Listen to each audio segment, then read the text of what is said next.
या ठिकाणी आपल्या ऐतिहासिक धम्म परिषदेचे जे अध्यक्ष आहेत ते प्राचार्य डॉक्टर एम धम्मोजी महास्तवीर आहेत आणि त्यांच्या हस्ते या ठिकाणी आपण ध्वजारोहण हा करणार आहोत। मी भंतेजीला विनंती करतो की त्यांनी हा ध्वजारोहण करून या ऐतिहासिक धम्म परिषदेचं उद्घाटन करायचं आहे। पूर्ण बांधली का? बरोबर आहे, बांधली बरोबर आहे। शिक्षिकांना बांधली का?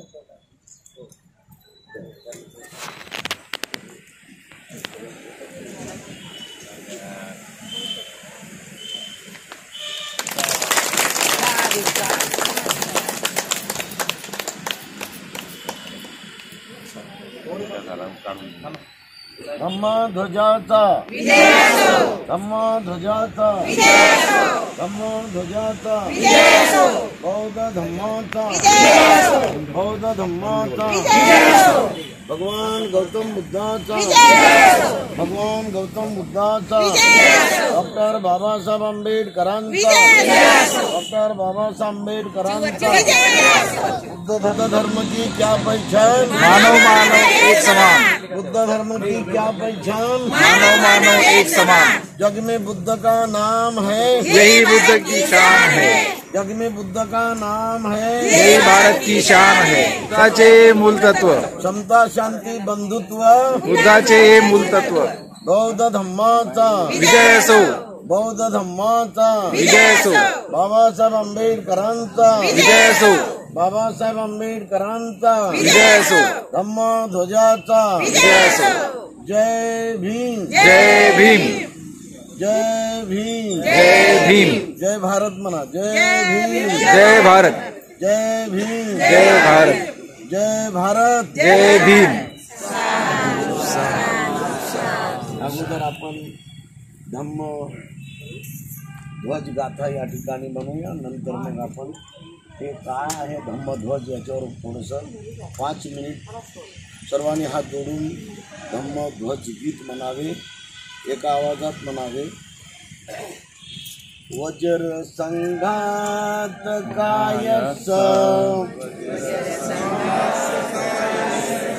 वज्र संघात कायस, वज्र संघात कायस, अंगिरस सतादिनो, अंगिरस सतादिनो, देशमसु हि अखिलं, देशमस्सु अखिलं, नीलठाने हिरंसियो, नीलठाने हिरंसियो, नीलवन्नानि चरन्ति, नीलवन्नानि चरन्ति, अनन्तकाशभूदके, अनन्तकाशभूदके, वज्र संघात कायस, वज्र संघात कायस, अंगिरस सतादिनो, अंगिरस सतादिनो, जीवितो चेवाखिलं,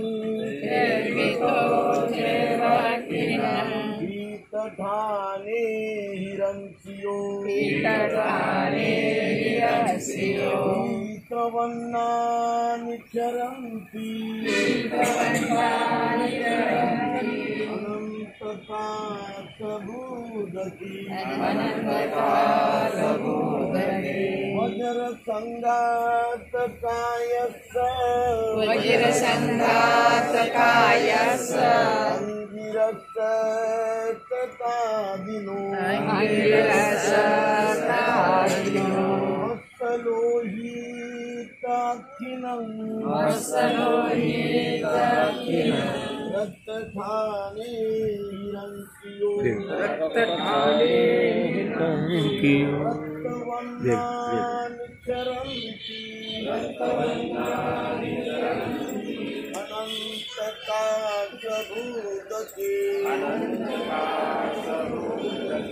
वज्र संगात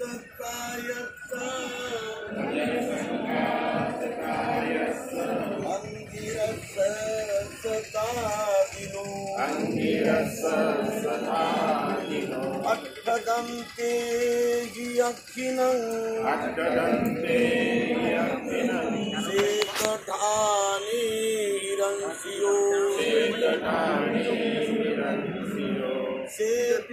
श्वेतवर्णानि चरन्ति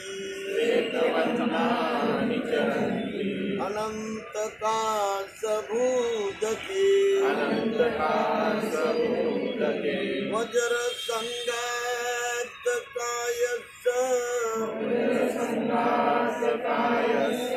अंगिरस्य शतादिनो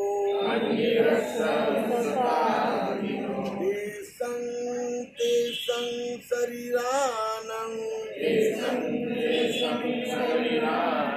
नानाधाने हिरण्यो मज्जिढक्कानि चरन्ति अनन्तकाशभूदके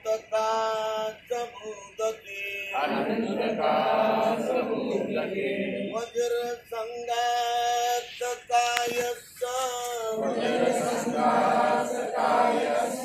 अंगिरस शतादिनो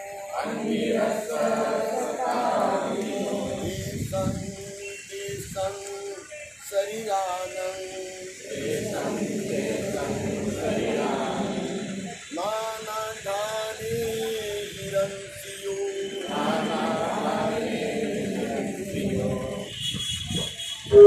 अवसराणि चरन्ति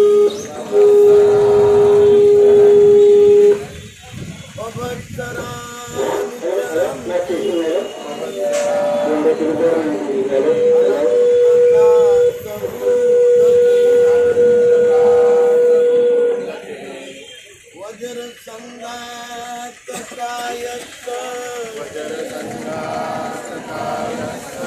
अंगिरस्य शतादिनो एवं सपनं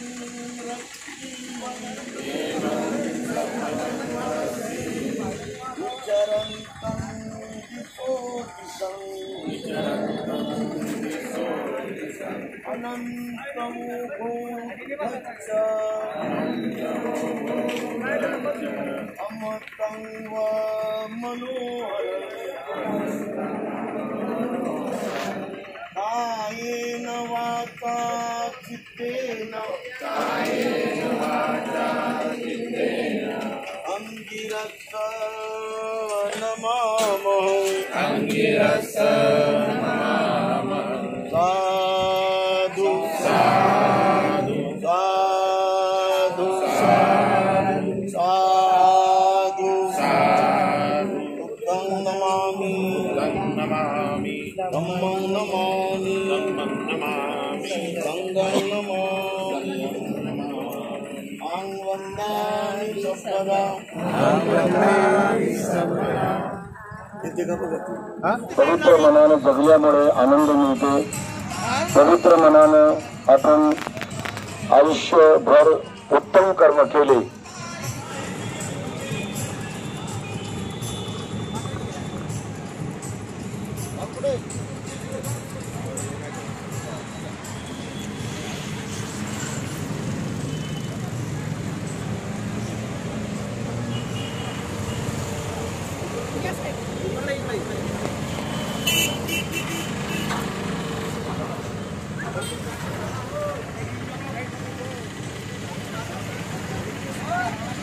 ऐतिहासिक धन्यवाद ऐतिहासिक बौद्ध परिषदेच्या वतीनं आपल्या शिरपेला आरंभ झालेली आहे.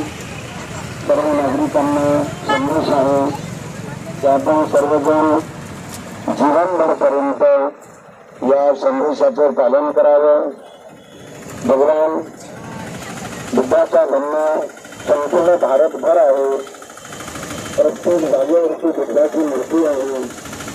प्रत्येक तीर्थक्षेत्रामध्ये बुद्धाचं रूप आहे. प्रत्येक अशा ऐतिहासिक स्थळावरती भगवान बुद्धाची चक्र धम्मचक्र आहे.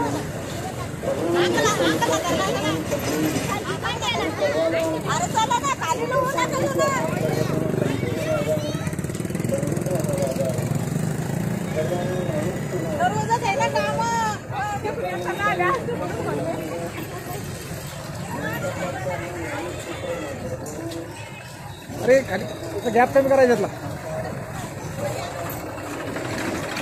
सापडलेले आहे.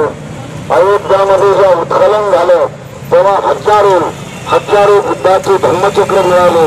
भगवान बुद्धाच्या हजारो तिथे उत्खननामध्ये अयोध्येला बुद्ध मूर्त्या मिळाल्या, बुद्ध रूप मिळाले, धम्मचक्र मिळाले, स्तंभ मिळाले.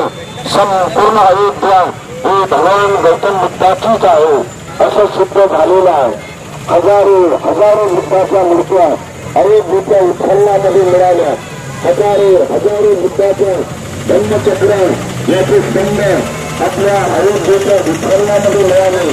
आणि म्हणून बुद्धगया, सारनाथ, कुशीनगर, अयोध्या साकोट या नावाने प्रसिद्ध आहे. सर्वांना माणसाचं आचरण करून माणुसकीचा धर्म वाढवणं हाच आजचा संदेश आहे.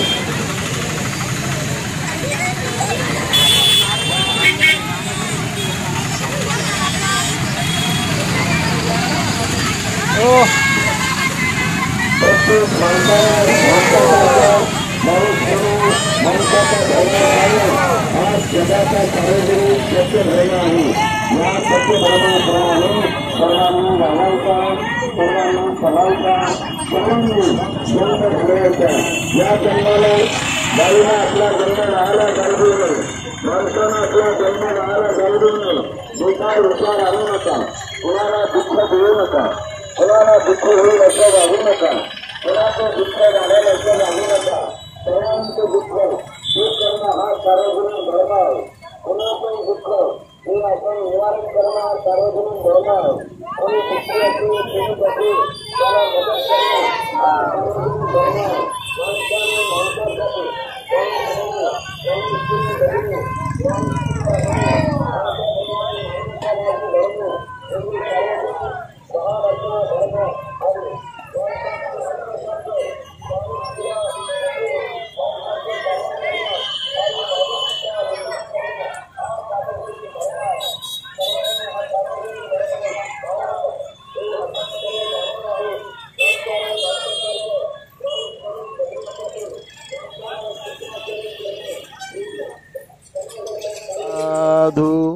साधू. प्रभाकर भांबळे परिवाराने आज भिक्षू संघाला आपल्या सर्व सहकार्यासोबत आणि मोठ्या निष्ठेने मोठ्या तरुणोत्तम असं भोजन दान दिलं आणि पुण्य प्राप्त केलं. हे सर्वात बौद्ध परंपरेला आणि बौद्ध संस्कृतीला आणि बुद्ध धर्माचं जे मन आहे त्याला पुढं वाढवणारं अत्यंत महत्त्वाचं कर्म आहे. आणि या कर्माचं पालन आज या ठिकाणी ऐतिहासिक धम्मपरिषदेच्या या मिरवणुकीनंतरच्या पहिल्या सत्रामध्ये केलेलं आहे. या दानाचं पालन हे अत्यंत पवित्र असं आचरण आहे आणि दान हे बुद्धत्वाचं आणि बोधिजीवनाचं अंग आहे. बोधिसत्व या दानाच्या बलाने हे पुढे पुढे बुद्धत्वाकडे जात असतो. म्हणून आपल्याला बाबासाहेबांच्या रूपामध्ये आदर्श मिळाला की आपणही दान पारमितेचं पालन सातत्यानं करावं, शील पारमितेचं पालन सातत्यानं करावं. घराला कॅमेरे असले तरी सुद्धा चोरावं. याचं कारण काय? याचं कारण हेच धम्माचा लवलेश नसणे किंवा धम्म विरोधी वातावरण असणे हा त्या मागचा उद्देश असतो. तर मला आपल्याला हे सांगायचं आहे की जो राम म्हणतात हे हिंदू लोक राम, त्यांनी फक्त रामाच्या 5 वस्तू दाखवाव्या देशामध्ये की ज्या अस्तित्वात आहे अशा दाखवाव्या, पण एकही वस्तू अस्तित्वात नाही. धम्मं नमामि संघं नमामि अहं वंदामि सर्वदा. पूजनीय भिक्खू संघ आणि उपस्थित सर्व सन्माननीय ज्येष्ठ नागरिक जसे की आमचे ॲडव्होकेट SR बदुडे साहेब आणि इतर सर्व इथे उपस्थित ज्येष्ठ नागरिक आणि ज्येष्ठ उपासिका बंधू आणि भगिनींनो, आपल्या ऐतिहासिक धम्म परिषदेचा आजचा शेवटचा जो भाग आहे, शेवटचं सत्र आहे, फार महत्त्वपूर्ण आहे. आपल्या डोळ्यासमोर हा भारतामध्ये बुद्ध धर्माचा लय कसा झाला याबद्दलची माहिती आपल्याला भदंत हर्षबोधी थेरो यांनी दिली, ही अत्यंत महत्त्वाची आहे. काही लोकांनी ती टिप्पणी करून ठेवली पाहिजे. पूज्य भदंत सद्धम्मादित्य उर्फ सदानंद महास्तवीर यांचं एक पुस्तक आहे बुद्ध गया, तेव्हा त्याला आपण मिळवण्याचा प्रयत्न करा. बुद्ध गया हे पुस्तक केळझरला मिळते आणि त्यानंतर सुगत बुक डेपोमध्ये मिळते.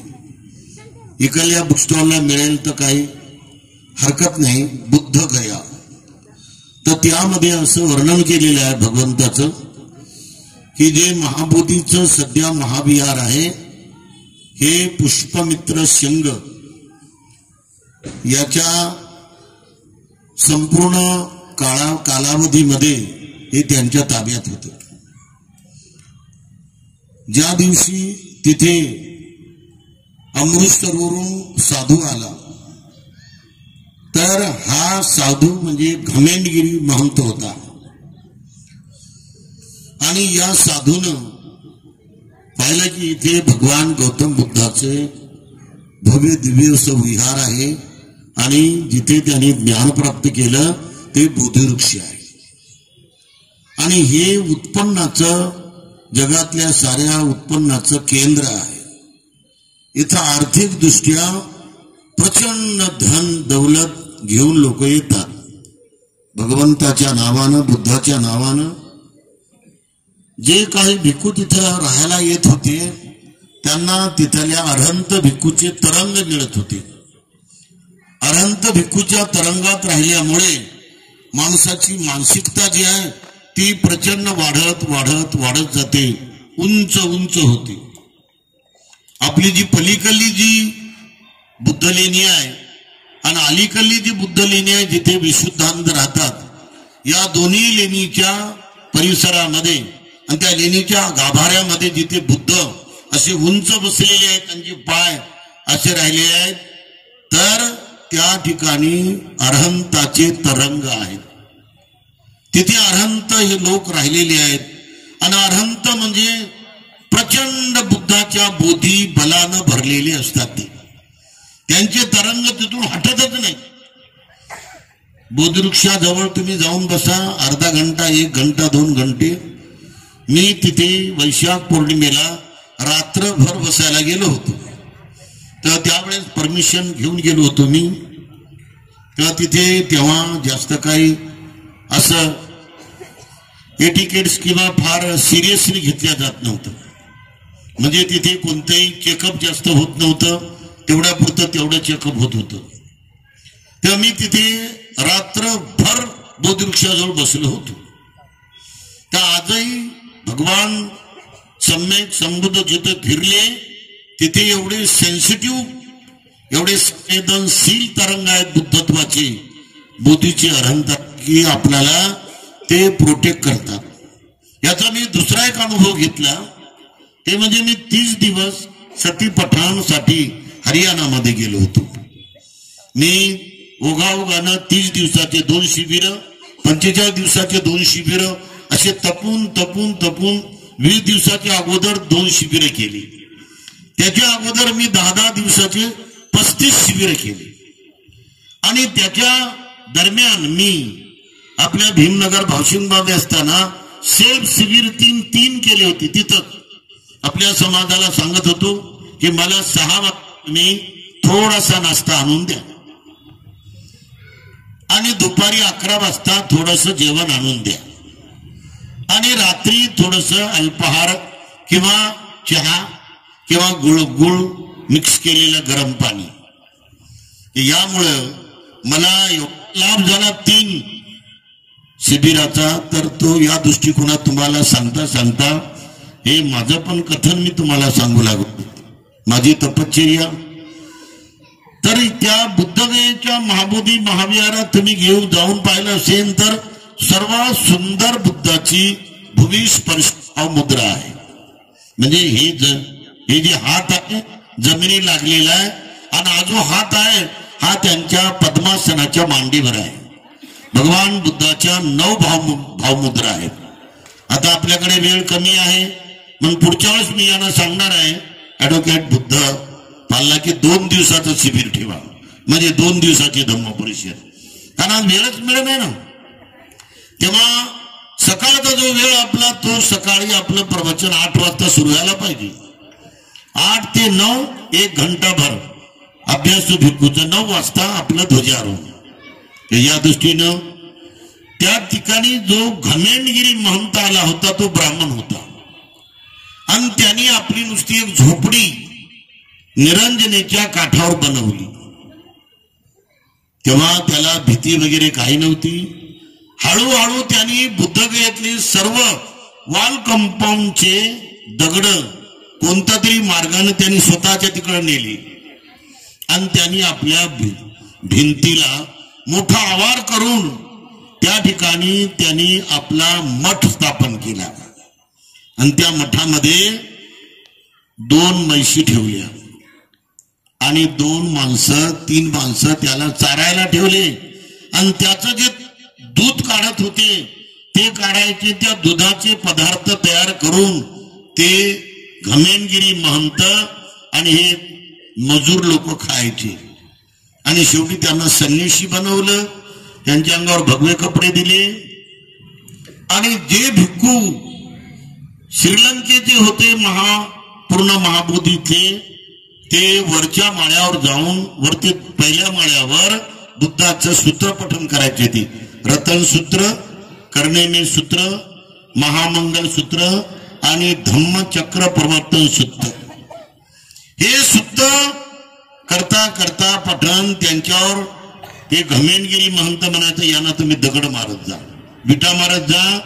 तर त्यांना हळूहळू 1-2 विटा मारता मारता असे काय सध्या फेकले त्यांनी दगड की एका भिक्खूच्या या डोक्यामध्ये 5-5, 6-6, 4-4 टाके पडली होती।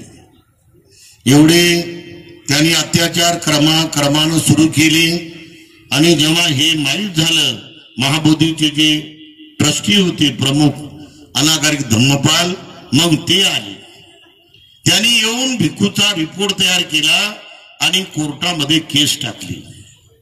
हायकोर्टात केस अनागारिक धम्मपाल आणि भिक्खू संघाच्या नावानं पूर्ण यशस्वी झाली, परंतु ती केस ही टेम्पररी त्याचा निकाल डिक्लेअर केला आला।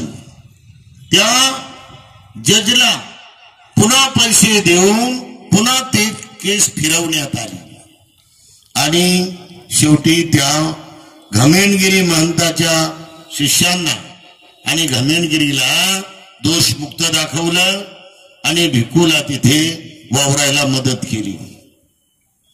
जेव्हा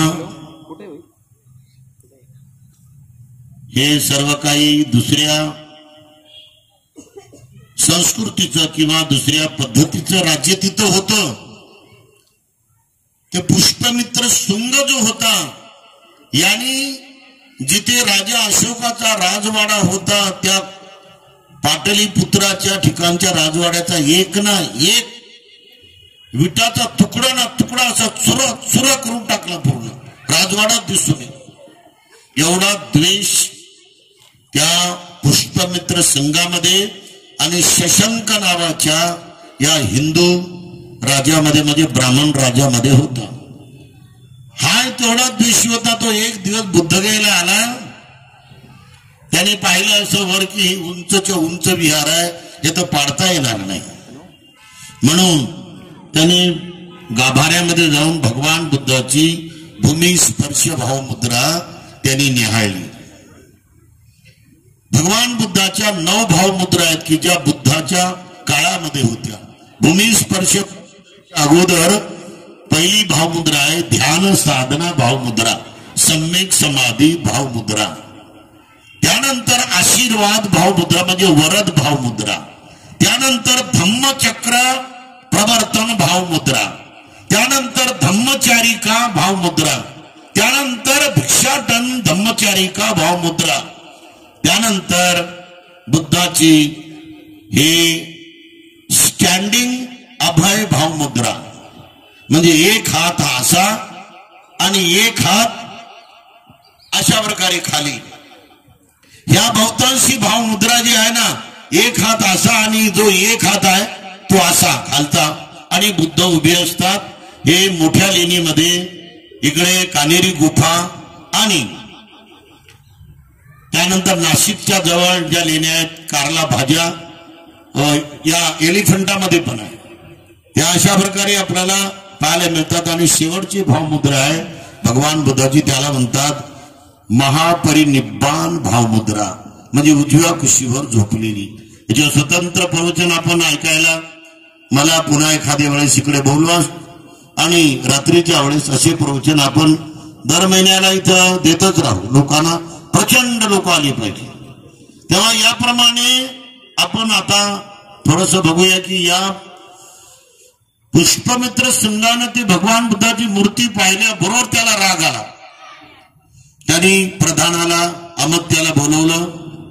ते जेवढे होते ते आले आणि म्हणाले बघा ते भगवंताची जी मुद्रा आहे बुद्धाची पूर्ण तोडून टाका आणि तिथे लिंग पिंड नेऊन बसा. म्हणजे लिंग आणि पिंड म्हणजे तिथे लिंग पिंडाची मूर्ती बसवा असा आदेश दिला. आणि तो गेला पाटलीपुत्राला म्हणजे पटण्याला. आता यांच्या पुढं प्रश्न होता की बर भगवंताची मूर्ती तोडली. आजही कोण्या माणसानं जर भगवंताची मूर्ती तर त्याचे मोठे त्याला वाईट परिणाम भोगावे लागतात आजही. तर त्या काळात या अमत्य आणि या लोकांनी जे अध्ययन केलं होतं आणि जे चिंतन केलं होतं त्याच्यातून त्यांना कळालं सत्य की आपण भगवंताची मूर्ती तोडायची नाही. आणि मूर्ती तोडली तर आपण दुर्गतीला जाऊ. आणि मूर्ती न तोडता जर तिथं लिंगपिंड बसवली तर आणखी आपण राजाला जर पुष्पमित्र सिंगाला जर आपण निरोप दिला की लिंगपिंड बसवली तर आपल्याला इकडनं कोणताही धोका नाही. नाही बसवली म्हणाल तर ही आपल्याला तलवारनं कापून टाकतो. तेव्हा त्यांनी आयडिया सुरू केली की आपण इथं हे जे भगवंताची जी मूर्ती आहे त्याच्या समोर थोडीशी जागा होती 2 विटाची. तर त्यांनी सुंदर तिथे भिंत बांधली आणि भगवंताची मूर्ती मागे ठेवली आणि समोर पूर्ण भिंत बांधून त्याला प्लास्टर करून त्याच्यावर लिंग पिंडाची मूर्ती सुंदर बनवली त्याने आणि बनवून त्याला कलर दिला. आणि अशा प्रकारे काम केल्यानंतर राजाला निरोप दिला. आणि नंतर मग त्याचं राज्य संपल्यानंतर पुन्हा जेव्हा बौद्धांचं राज्य आलं आणि भारताचं स्वातंत्र्य आलं तेव्हा मात्र मग भारताच्या स्वातंत्र्यामध्ये राजेंद्र प्रसाद हे राष्ट्रपती झाले आणि नेहरू चाचा नेहरू म्हणजे पंडित जवाहरलाल नेहरू पंतप्रधान झाले. तेव्हा बुद्धगयेला पुन्हा इंग्रजांचं फार मोठं हे उत्खनन करणारं मंडळ आलं. हे 184 फूट उंचीचं जे बुद्धविहार होतं त्याचं उत्खनन केलं. ते जमिनीमध्ये गाडलेलं होतं आणि ते काढून पुन्हा त्या भगवंताच्या मूर्तीला काढलं. आणि तिथे शेवटी मग जे राजेंद्र प्रसाद आले ते पाया पडले या गमेनगिरी महंताच्या. एक बुवा माणूस त्याच्या पाया पडतो राष्ट्रपती. अशी बघा भारतामध्ये पद्धत आहे. आणि शेवटी लक्षात घ्या की त्यांनी सांगितलं की आम्ही पण भगवंताची या ठिकाणी प्रार्थना करतो, आरत्या करतो, दिवे लावतो, आम्हाला सुद्धा ट्रस्टीमध्ये घ्या. आणि 1885 मध्ये ट्रस्ट केली. त्याच्यात हिंदूचे 5 आणि बौद्धांचे 4 असे नंबर घेऊन हे आतापर्यंत चाललं. तर तुम्हाला पुन्हा इतिहास सांगेन चांगला की 3 दिवसामध्ये किती कोटी रुपये, 54 कोटी रुपये उत्पन्न झालं विहाराचं. ते एका महिन्याचं किती होईल? ऑक्टोबर, नोव्हेंबर, डिसेंबर, जानेवारी आणि फेब्रुवारी या 5-6 महिन्यामध्ये कित्येक कोटीपर्यंत जाते उत्पन्न. आणि म्हणून हा जो लढा आहे आपल्याला, तो लढा निर्माण करून हे बुद्ध विहार आपल्या ताब्यामध्ये घेऊन आपल्याला तिथं जागतिक कीर्तीच्या बळावर बौद्ध भिक्खूचं ट्रेनिंग सेंटर काढण्याची गरज आहे. प्रचंड जागा आहे तिथे, प्रचंड जमीन आपल्याला आपल्या नावानं पूर्ण करता येते. म्हणून आपण सर्वजण याच्यावर चिंतन करा, मनन करा. आणि हा जो लढा आहे, हा लढा आपल्या समाजातूनच पेटवला पाहिजे. आणि असा पेटवत पेटवत पेटवत तो पूर्ण अगदी शहराच्या शहर हे पेटत गेला पाहिजे. म्हणून आपण सर्वजण नव्या बुद्ध धर्माच्या नव्या इतिहासाला हा एक आपल्या पुढे प्रश्न आहे. आपण महाकारुणिक भगवान बुद्धाचे तिथले सर्व जेवढे पवित्र स्थळ आहेत, सुजाताचं अलीकडे होतं नदीच्या काठावर, ते पलीकडे नेलं ब्राह्मणांनी आणि तिथं पलीकडे नेऊन त्यांची मूर्ती बनवली. आणि तिथं मूर्ती बनवून तिथं सुजाताला दाखवलं आणि अन्नपूर्णाला दाखवलं. आणि तुमच्यासारखे लोक गेले तिथं बुद्धाला, सुजातानं कुठं खीर दिली हो चला बरं, पाय पडा गेले. तर तिथं बाजूला हे इंग्रजी शाळा काढल्या, तर ते लोक हात जोडून तुम्हाला नमस्कार करतात. काय म्हणतात? ये स्कूल है गरीबों के लिए, तो आप 2000 रुपये दे दो, 1000 रुपये दे दो. तर तुम्हाला विनवणी करतात. तर आपल्या एका भाईनं 2000 तिथं दिली होती. तर कमीत कमी एका टीम मधून जर त्यांना 10,000 मिळाले, तर अशा प्रकारे तिथे आपल्या समाजाच्या पैशाचा हा दुरुपयोग होऊ लागला. बुद्ध धर्माच्या कोणत्याही कामाला तो पैसा लागत नाही. निरंजनीच्या काठावरच सुजातानं खीर दिली होती, ती जागा उद्ध्वस्त करण्यात आली. आणि त्या ठिकाणी आता सध्या सुजाता उभी केली. त्याच्या अलीकडे जे 3 मंदिर होते तिथे सुद्धा भिक्खू राहत होते. तिथं त्यांनी जेवढ्या बुद्ध मूर्त्या होत्या साऱ्या तोडल्या त्यांनी. हे 72-73 ची गोष्ट आहे. 1972-73 साऱ्या भगवंताच्या मूर्त्या तोडून तिथे लिंग पिन बनवले 3 मंदिरामध्ये. आपण सर्वजण हा इतिहास पाहावा, अभ्यासावा, पुन्हा पुन्हा त्याच्यावर चिंतन करावं. आणि एवढं आपल्या समोर मांडून मी आपल्या सर्वांना या ठिकाणी आशीर्वाद व्यक्त करतो. सर्व भिक्खू संघ हात जोडून या सर्व मंडळींना आशीर्वाद देईल. आणि संध्याकाळचं वातावरण आता थोडंसं हवामानाचं बदललं. रात्री आपला कार्यक्रम आहे. पुन्हा आपल्या पुढे मी विचार मांडायला येणारच आहे. सर्वांनी हात जोडावं. आणि भिक्खू संघ हा आपल्या सर्वांना या ठिकाणी भगवंताच्या आशीर्वाद गाथा गाऊन आशीर्वाद देत आहे. त्यानंतर आपण घरी जावं आणि घरी जाऊन सर्व आपले कामं करून पुन्हा भिक्खू ॲडव्होकेट बुद्धपाल हे आपल्याला सूचना करतील त्या वेळेला यावं. सर्वांनी म्हणावं साधू साधू साधू. नमो तस्स भगवतो अरहतो सम्मा सम्बुद्धस्स. नमो तस्स भगवतो अरहतो सम्मा सम्बुद्धस्स. नमो तस्स भगवतो अरहतो सम्मा सम्बुद्धस्स. सवेत्यो विभजन्तु सर्वरोगो विनश्यतु. माते भवत्वन्तरायो सुखी दीर्घायुको भव. भवतु सर्वमङ्गलं. रक्षन्तु सर्वदेवता सर्वबुद्धानुभावेन. सदा स्वस्ति भवन्तु ते. भवतु सर्वमङ्गलं. रखन्तु सबदीवा सबधम्मानुभावेन सदा श्रुति भवन्तु ते भवतु सबमङ्गलं रखन्तु सबदेवता सब संगानुभावेन सदा श्रुति भवन्तु ते इच्छितं पतितं तुम्मं क्षिप्रमेव समिज्जतु सब्बे पुरेन्तु चित्त संकप्पा चन्दोपनरसूयता आयु आरोग्य संपत्ति सग संपत्ति मेवंच ततो निब्बान संपत्ति एमेनाते समेजतु साधु साधु साधु गुडघ्यावर बसून जमलं त्यांना